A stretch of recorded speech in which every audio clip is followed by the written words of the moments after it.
interpretations. And, you got to just go with what you believe the Word says and what God is telling you in the Word. Okay, yes, sir. Just sort of an editorial comment on that point. I mean, there's a difference, and I know in my own studies, there's a difference between different points of view that are all different forms of scholarship, that you can sit there and wrestle with all of them. Sure. And there's nothing wrong with that. And sort of the big picture, sort of meta story of creation, fall, redemption.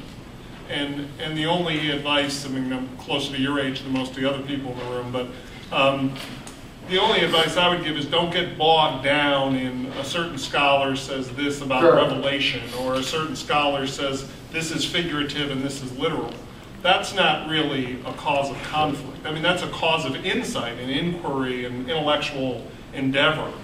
But sort of the meta story is sort of where I think God goes out and grabs your heart. Yeah. Whereas all this scholarship and 3,000 different commentaries are more to engage your brain than your heart. Yeah, and the more I look at a lot of the Bibles, see, a lot of it too is the presuppositions when you go into it.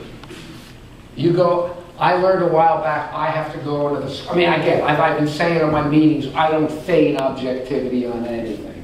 I think somebody deludes themselves if they think they're objective about anything. We can't. I just think, I don't even know what objectivity would look like.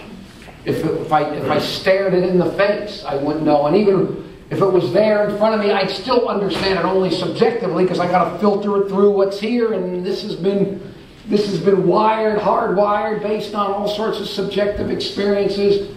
But a lot of it is the presuppositions that you go into. But the big meta-narrative, the big picture is pretty clear in the Scripture, though you're going to have all sorts of people with different interpretations. But ultimately, in the end, it's got to be your relationship with God and how you relate to God through the Scriptures. So.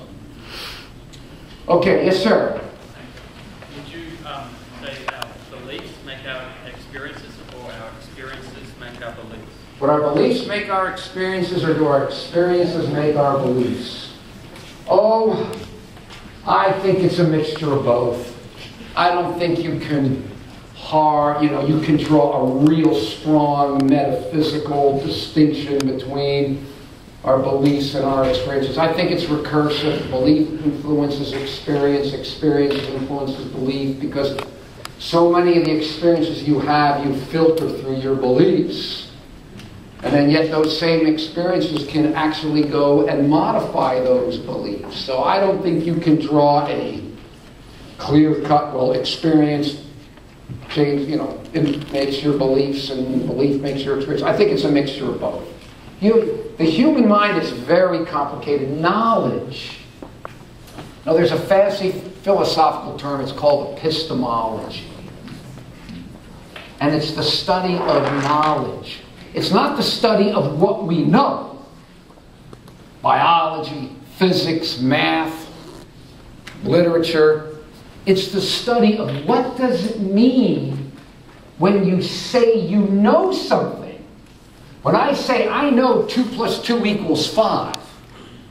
When I say I know Jesus is the Messiah.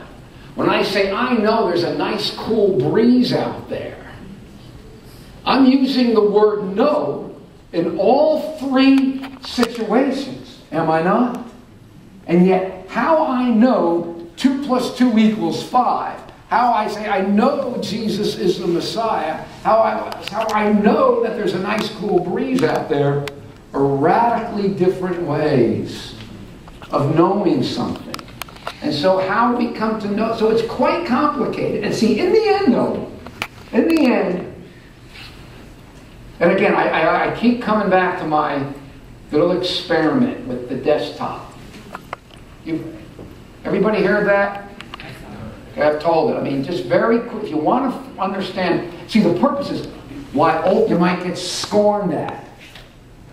If I'm a scientist and I'm doing something and I got to take this on faith, it's considered a failure.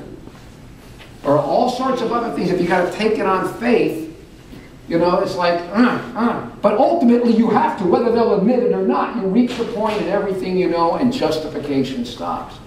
But see how interesting that in Christianity,